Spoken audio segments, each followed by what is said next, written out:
2 விஷயம் திரு பழனிசாமி அவர்களோட கணக்கு பற்றி பேசுகிறப்ப அவர் வெளிப்படையாக பேசியிருக்க கூடாதுன்றதும், தொடர்ந்து ஆர்பி உதயகுமார் நீங்கள் வந்துடணும்னு எல்லாரும் தொடர் அழைப்புகள் இருந்தது. போதாததுக்கு இப்போ பாஜக தலைவர்களுமே பேசினாங்க, கொள்கை எதிரின்னு சொன்னால் கூட இல்லை வருவார்லாம் சொல்லி அவர் இல்லைன்ற ஒரு கணக்குக்கு வந்துட்டார். அப்போ அவர் முதல்வர் வேட்பாளர் நான் தான் அப்படின்னு நம்மளால் புரிஞ்சிக்க முடியுது. இல்லை பழனிசாமி அவர்கள் சொல்கிறாங்க கூட்டணியெல்லாம் கவலைப்படாதீங்க எல்லாம் தானாக நடக்கும்னா என்ன கணக்கு இருக்கும் அதில்? அவர் இந்த விஜய் கட்சியுடன் கூட்டணி விஷயத்துல வந்து எடப்பாடி அவர்கள் நிதானமாக முன்னேறதான் நான் பாக்குறேன். அவர் பதட்டப்படலை, அவசரம்லாம் படலை, ஒவ்வொரு ஸ்டெப்பாக தான் அவர் போகிறாரு. ஒரு சிச்சுவேஷன் லீடர் அப்படின்னு சொன்னா எடப்பாடி தான் சொல்லணும். ஏன்னா நீங்க பாருங்க, கரூர்ல சம்பவம் நடக்குது, அது வரைக்கும் வந்து விஜய் கட்சி வந்து அதிமுக மேல எந்த விமர்சனம் செய்ததில்லை. அதுக்கு சில மணி நேரங்கள் முன்னாடி தான் நாமக்கல்ல அதிமுகவை மறைமுகமாக ஒரு விமர்சனம் செய்தார். சரி, அப்ப இவர் நம்மள வந்து கிரிட்டிசைஸ் பண்ணிட்டாருன்னு சொல்லிட்டு அமைதியா இருந்திருக்கலாம். ஆனா அந்த நேரத்தில் சில மணி நேரங்களுக்கு அப்புறம் கூட இப்படி சம்பவம் முதல் ஆளாக எடப்பாடி தான் பேசினார். 2 விஷயம் சொன்னார். இதில் அரசுக்கும் தவறு இருக்கிறது, 2வது இன்எக்ஸ்பீரியன்ஸ்.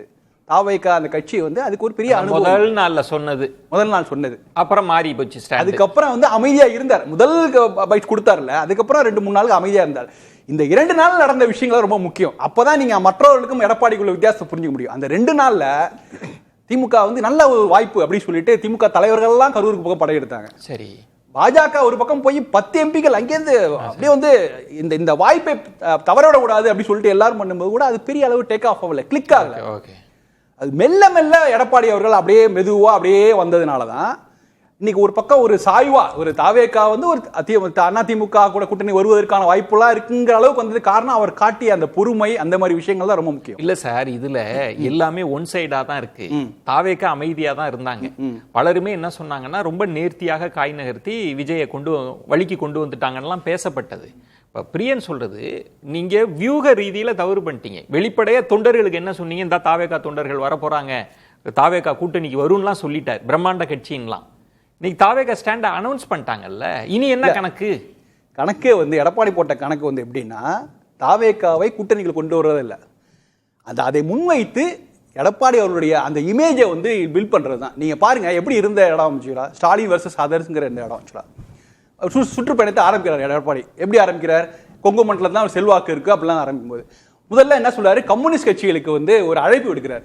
எல்லாம் ட்ரோல் பண்ணாங்க, அது எப்படிங்க கம்யூனிஸ்ட் கட்சியெல்லாம் உங்க கூட்டணிக்கு வரும், பாஜகவோட கூட்டணி எப்படிங்க கம்யூனிஸ்ட் கட்சியில என்ன அவர் இப்படி எல்லாம் பண்றாரு அப்படிலாம் சொன்னாங்க. ஆனால் அவர் என்ன சொல்ல செய்தி என்னன்னா, எனக்கு உங்களுக்கு எந்த பிரச்சனையும் கிடையாது, உங்களுக்கும் பாஜகவும் பிரச்சனை தான், நீங்க இப்ப கூட நினைச்சாங்க கூட்டணிக்கு கூட வரலாம் நீங்க அப்படின்னு சொல்வது மூலமாக ஒரு செய்தி என்ன சொல்றாரு, நீங்க வந்து ரொம்ப மாஸ்டர் ஆயிட்டீங்க. பழனிசாமி அவர்கள் பேச்சுக்கு பொழிப்புரை விளக்க அந்த சீக்வன்ஸ் பாருங்களா. என்னன்னா நான் வெளிப்படையா கேட்கிறேன், பிரியன் சொன்ன மாதிரி இன்னைக்கு நீங்க கிரவுண்ட்ல போய் அதிமுக நிர்வாகிகள் தொண்டர்கள்ட்ட கேட்டா, சார் தாவேக்கா வருவாங்களா? தாவேக்கா தரப்பும் இதுதான், திமுக தரப்பும் இந்த கேள்வி இருக்கு, என்ன சார் தாவேக்கா எங்க போறாங்க, என்ன பேச்சுவார்த்தை எல்லாம் முடிஞ்சிருச்சா அப்படின்ற பேச்சு இருக்குல்ல. நேத்து அவர் சொல்லிட்டாரு, நான் தான் முதல்வர் வேட்பாளர் அப்படின்ற இடத்துல. இன்னும் ஒருபடி மேல போய் ஆதவ அர்ஜுனா என்ன சொல்றாங்கன்னா, என்னங்க நம்ம இந்த கரூர் சம்பவத்துல மௌனமா இருக்கிறப்ப இந்த சில எதிர்கட்சிகள்லாம் உள்ளுக்கு வந்து நாங்க தான் உங்களை காப்பாற்றுவோம்லாம் சொல்றாங்க, நாங்க 26% போயிட்டே இருக்கோம்னு சொல்றாங்கல்ல. இனி என்ன கூட்டணியா அவர் கட்டுவாருன்னு நினைக்கிறீங்க? உங்க ஸ்ட்ராட்டஜி இருக்கட்டும் சொல்லட்டும். எடப்பாடி அவரோட ஸ்ட்ராட்டஜி எப்படின்னா, முதல்ல தன்னை வந்து கொஞ்சம் உயர்த்திக்கணும், அடுத்தது அதாவது அடுத்த கட்டத்தை நோக்கி. அவர் அதிமுக அரசியல்வாதி, அதிமுக தலைவருங்கிற வட்டத்தை விட்டு வெளில வந்தாதாங்க நாங்க ஒரு வெற்றிகரமான கூட்டணியை கட்டமைக்க. என்ன கணக்கு? எல்லா கணக்கு நீங்க கம்யூனிஸ்டுகளுக்கு அழைப்பு விடுப்பது, திருமாவளவருக்கு அழைப்பு, இதெல்லாமே என்ன கணக்குன்னா, பாருங்க உங்களுக்கு எனக்கு எந்த பிரச்சனையும் கிடையாது, உங்களுக்கு வேணா நான் பாஜகவுடன் கூட்டணி போறதுல உங்களுக்கு வேணா ஏற்பு இல்லாம இருக்கலாம், ஆனா நமக்குள்ள ரிலேஷன் அப்படியே இருக்குது அப்படிங்கிற மாதிரி ஒரு சிம்டம்ஸ். இல்ல அதுல இருக்கிற சிக்கல் பிரியன் சுட்டி காட்டின மாதிரி அது உங்கள் பலவீனத்தை காமி. இப்ப நீங்க அழைச்சி வந்துட்டாங்கன்னா ஓகே சார், இல்ல வந்துட்டீங்கன்னா மாட்டாங்க தெரியும். அவங்க பாஜக கூட்டணி இருக்கும்போது எப்படி ஒரு பாஜக தாவேக்காவை எதுக்காக அழைக்கிறாரு? பாஜகவையும் கூட வைத்துக் கொண்டுதான் அவர் தாவேக்காவையும் கூட்டணிக்கு அழைக்கிறார்கள். 2 பேர் சார். இப்போ நான் என்ன கேட்கிறேன்னா, நீங்க சொல்றீங்க அதுல ஒரு பெரிய வியூகம் கூட இருந்திருக்கலான்றது. இப்ப இல்ல, தாவேக்கா நிலைப்பாட அனௌன்ஸ் பண்ணிருச்சு. பழனிசாமி அவங்க சொல்றாங்க பொறுத்துருங்க, கூட்டணியை நான் பாத்துக்கிறேன், எல்லாம் தானா நடக்கும்னா என்ன நடக்கும்னு நினைக்கிறேன். என்ன நடக்கும்னா, நீங்க முதல்ல இயல்பா இந்த கூட்டணிகள்லாம் இந்த அரசியல் சூழலாம் மாறி எப்படி இருக்குன்னா, ஸ்டாலின் வெர்சஸ் எடப்பாடிங்கிற ஒரு சூழல் வரும்போது ஆட்டோமேட்டிக்கா மற்ற கூட்டணிகள்லாம் ஃபார்ம் ஆகும். நீங்க ஸ்டாலின் வெர்சஸ் என்டிஏ நீங்க வச்சீங்கன்னா அதெல்லாம் வந்து ஒர்க் அவுட் ஆகாது. Easy cake. நீங்க சொல்றது ஸ்டாலின் வெர்சஸ் பழனிசாமி அவங்கன்னு வருகிற போது கூட்டணி அரேஞ்ச்மெண்ட்ஸ் நிச்சயமா மற்ற அரேஞ்ச்மெண்ட்ஸ்லாம் கூட வருவாங்க. அப்பவே பை டிஃபால்ட் அப்போ வந்து உங்களுக்கு என்டிஏ எல்லாம் கொஞ்சம் ஸ்ட்ரெngthen ஆகும். பிரம்மாண்ட கட்சி வருமா? நிச்சயமா வரும். நீங்க என்னன்னா நீங்க வராம இப்ப இன்னைக்கு அவங்க யோசிக்கிறது என்ன காரணம்? பாமக யோசிப்பதுக்கு என்ன காரணம்? அவங்களுக்குள்ள கட்சிக்குள்ள பிரச்சனை இருக்கலாம். தேமுதிகவுக்கு என்ன பிரச்சனையில காரணம்னா ஒரு தலைவர், ஒரு என்டிஏ தலைவர், முதல் வேட்பாளர் ஒன்னு வரும்போது அப்ப எல்லாம் ஒருங்கிணைத்து வருவாங்க. இதை நோக்கி தான் ஸ்டெப் பை ஸ்டெப்பா நகரார் எடப்பாடி. பொசிஷனிங் பண்ணிட்டு இருக்காரு. பொசிஷன் பண்றது தான் ரொம்ப முக்கியம். நீங்க வந்து அவர் கூட்டணி வந்துருவார். அவர் விஜய் நேத்து அறிவிப்ப நீங்க பின்னடைவாலாம் பார்க்கல. நிச்சயமா பின்னடைவு இல்ல. இதை வந்து விஜய் கரூர் சம்பவத்தால் விஜய்க்கு ஒரு பெரிய பின்னடைவு. அதை வந்து ரொம்ப எஃபெக்டிவா ஹேண்டில் பண்ணவர் எடப்பாடி அவர்கள் தான். மற்றவர்கள் அவசரப்பட்டு ஸ்கோர் பண்றதா நினைச்சாங்க. திமுக அதை சைலண்ட் பண்ண நினைச்சாங்க. நீங்க சொல்றது ராம்கி அவர்கள் சொல்றது தாவேகா வருமா வராதா இல்ல. பழனிசாமி அவர்களோட கணக்கு எல்லாரும் என்ன சொன்னாங்க, ஸ்டாலின் வெர்சஸ் அதர்ஸ்னு இருக்கு களம்ன்றது. அதை பொசிஷனிங் பண்ண பிறகு எல்லாம் தானா நடக்கும். நாளைக்கு களம்னு வரப்ப கூட்டணி அரேஞ்ச்மெண்ட்ஸ் எல்லாம் நடக்கும்ன்றதை எப்படி பாக்குறீங்க? இல்ல, ஒரு பாஸ்ட் எக்ஸ்பீரியன்ஸ்ல இருந்து பார்க்கலாமே. பார்லிமெண்ட் எலெக்ஷனுக்கு முன்னாடி எடப்பாடி என்ன சொன்னாரு, மாபெரும் மெகா கூட்டணி அமைப்பேன் தானே சொன்னார். 19 இத்தனைக்கும் பாஜக விட்டு வெளியில வந்துட்டார். ஆனா திமுக அணிலேருந்து யாருமே அவர் பக்கம் வரல. மெகா கூட்டணி அமைக்க முடியல, தேமுதிக மட்டும்தான் இருந்தது. சரி, தேர்தல் இப்போ பார்லிமெண்ட் தேர்தலுக்கு அப்புறம் பாஜகவோட கூட்டணி வச்ச அப்புறம் தேமுதிகவும் போயிடுது ஆக்சுவலா. அப்போ நீங்க என்ன மாதிரியான கான்ஃபிடன்ஸ் கொடுக்குறீங்க, நீங்க என்ன மாதிரியான நம்பிக்கை கொடுக்குறீங்க? நீங்க பொசிஷன் பண்றீங்கன்னா மற்றவங்களாம் பார்த்து தானே இருக்காங்க. நீங்க என்ன மாதிரி பொசிஷன் பண்றீங்க? நேற்று உங்க மாவட்ட செயலாளர் கூட்டம் நடந்தது, மீடியாவில் அதுக்கு என்ன இம்பார்ட்டன்ஸ் கிடைச்சது? தாவேக்கா தானே போயிருந்தது, தாவேக்கா பற்றி தானே மீடியா போயிட்டு இருக்கு. ராகுல் காந்தி பிரஸ் கான்ஃபரன்ஸ் பத்தி போச்சு, வேற விஷயம். பட் இங்கே தமிழ்நாட்டை பொறுத்த மாவட்ட செயலாளர் பிரஸ் கான்ஃபரன்ஸ் கூட்டத்தை பத்தி மீடியாக்கள் அதை பத்தி ஒன்றும் பெரிய அளவு கண்டுக்கவே இல்லையே. நீங்க வந்து மூணாவது இடத்துக்கு நீங்க உங்களை கொண்டு போயிடுது மீடியா. ஆக்சுவலா அதிமுக வந்து மீடியா மூணாவது இடத்துக்கு கொண்டு போயிட்டாங்க சார். நேற்று முழுக்க தாவேக்காவை தானே ப்ரொஜெக்ட் பண்ணாங்க மீடியா. அப்ப என்ன எந்த பக்கம் காத்தடிச்சிட்டு இருக்கு மீடியா, எப்படி பாக்குது ஆக்சுவலா?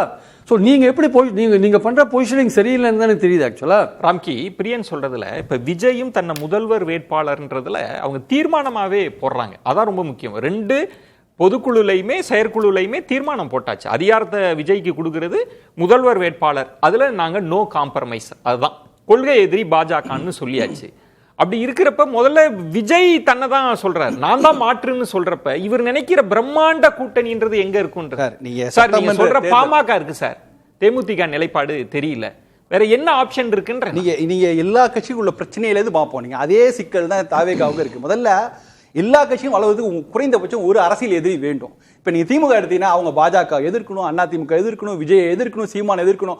நீங்க எந்த கட்சி வேணா எடுத்துக்கலாம், பாஜக எடுத்துங்க, பாமக, எல்லாருக்குமே குறைந்தபட்சம் 2 அல்லது 3 கட்சிகளுக்கு எதிரான ஒரு ஸ்ட்ராட்டஜி வச்சாகணும். சரி, ஆனா எடப்பாடி அதிமுக மட்டும்தான் ஒரே ஒரு ஸ்ட்ராட்டஜி தான், திமுக எதிர்ப்பு. இதைத்தான் திரும்ப ஒரு சொன்னார் சார். ரொம்ப எளிதா என்ன சொன்னாங்கன்னா, அதிமுக பாஜக கூட்டணி எல்லாம் உருவான பிறகு கொஞ்ச நாள் தான் அவங்க சொன்னாங்க இந்த கூட்டணி அமைஞ்சதுனால முதல்வருக்கு தூக்கம் போயிடுச்சு அப்படின்னு. அதற்கு பிறகே அவங்க கூட்டணியை வலுப்படுத்துறதுல ஒற்றை புள்ளி திமுகவை எதிர்க்கிறவங்க எல்லாம் வந்துருங்க அப்படின்னு. ஆமா, பிரியன் சொல்றது அது நடக்கலன்ற. இல்ல, இது நடக்கல, இன்னைக்கு வரைக்கும் நடக்கல சார். கரெக்ட். திமுக எதிர்ப்பு, அதான் சொன்னேன், நீங்க பாஜக எதிர்ப்பை வைத்து நீங்க பெரிய கூட்டணி கட்டமைக்கலாம். அதே போல திமுக எதிர்ப்பை வைத்து கட்ட முடியாது. ஏன்னா இங்க இருக்கிற கட்சிகளுடைய கணக்கு வேற. அதை தாண்டி வெறுமனே திமுக எதிர்ப்பு மட்டும் இல்ல, எனக்கு என்ன கணக்குன்னா பாப்பாங்க. விஜய் கணக்கு வந்து தேர்தல் நெருங்க அது பின்னடைவை சந்திக்கும்ன்றீங்க. ஏன்னா அவருக்கு மல்டிபிள், அவர் யார் திமுகவை எதிர்த்தாகணும், பாஜகவை எதிர்க்கணும். இப்ப மறைமுகமாக அதிமுக எதிர்க்கணும்னா எப்படி சார் ஒரு அரசியல் கட்சி எத்தனை பேரை தான் எதிர்க்க முடியும்? இவருடைய ஸ்ட்ராட்டஜி தான் வெளிப்படையான ஸ்ட்ராட்டஜி, திமுக எதிர்ப்பு, அவ்வளவுதான். அப்ப இது தாவேகா வராததெல்லாம் ஒரு பெருசாவே நீங்க நினைக்கல, அது ஒரு பெரிய இம்பாக்டை ஏற்படுத்தாது. ஏன்னா அவர் தொடர்ந்து திரும்ப தாவேகா என்ன பண்றது, திமுக எதிர்ப்பு தீவிரமா இல்ல சார். நீங்க பிரியன் சொன்ன பாயிண்ட் ஒன்னு பாருங்களேன், தொண்டர்கள் இருக்காங்களா, அதிமுக தொண்டர்களுக்கு ஒரு நம்பிக்கை கொடுக்குறீங்க, பிரம்மாண்ட கட்சி வரும் சார். நீங்க பாமக ஒரு நாள் வந்து ஒரு காலகட்டத்தில் பாமக தான் அப்படின்னு பேசு பொருள் இருந்தது, ஒரு காலகட்டம் தேமுதிக தான், இன்னைக்கெல்லாம் அவங்க இருக்கிறாங்க. ஆனா எல்லாரும் ஃபோக்கஸ் பண்ணது என்ன, தாவேகா. அதிமுக பாஜக பேசுனது தாவேகாவை பத்தி தான். அந்த நம்பிக்கையை கொடுத்துட்டீங்க, அவங்க வரலன்ட்டாங்க. விஜய் என்னைக்கு அதிமுகவுக்கு த்ரெட்னிங் ஃபேக்டர் ஆவார்னா, என்றைக்காவது ஒரு நாள் நான் வந்து திமுகவை, அதிமுக, காங்கிரஸ், பாஜகவை 4 பேரையும் சமசரமா எதிர்க்கிறேன் சீமான் ஸ்டாண்டுக்கு போனார்னா அப்பதான் விஜய் த்ரெட்னிங் ஃபேக்டர் ஆவார். சுவாமினா அது வரைக்கும் அதிமுகவுக்கு எந்த பிரச்சனையும் கிடையாது. டிஃபால்ட்டா இங்க தான் சுருக்கமா ஒரே ஒரு விஷயம். அதாவது வந்து எதிரிகள் பல பேர் வச்சுக்கல, எடப்பாடி திமுக மட்டும்தான் வச்சிருக்காரு அப்படின்னாங்க. பட் ஆனால் தமிழ்நாட்டை பொறுத்த மட்டும் திமுகவை எதிர்க்கிறதும் பாஜகவை எதிர்க்கிறதும் கண்டிப்பா தேவையான விஷயம், ஓட்டு வங்கியில தேவையான விஷயம். அதை விஜய் வந்து எஃபெக்டிவா கையில் எடுத்தாருன்னா அதிமுகவுக்கு போற ஓட்டை மட்டும் வாங்க மாட்டார், திமுகவுக்கு போற பாஜக எதிர்ப்போட்டையும் வாங்குவார். ஒரு நுணுக்கமான இடத்தை பிரியன் நகர்த்துறாரு. தமிழ்நாட்டு அந்த ஓட்டிங் பேட்டர்னை பாக்குறப்ப அதிமுக விட விஜய் தீவிரமா இருக்காரு. ஏன்னா பாஜக எதிர்ப்பு திமுக எதிர்ப்புன்னு இருக்கிறப்ப அவர் அந்த இடத்தை பொசிஷன் பண்ணுவார். நம்ம பேசலாம் ராம்கி, காத்துருங்க.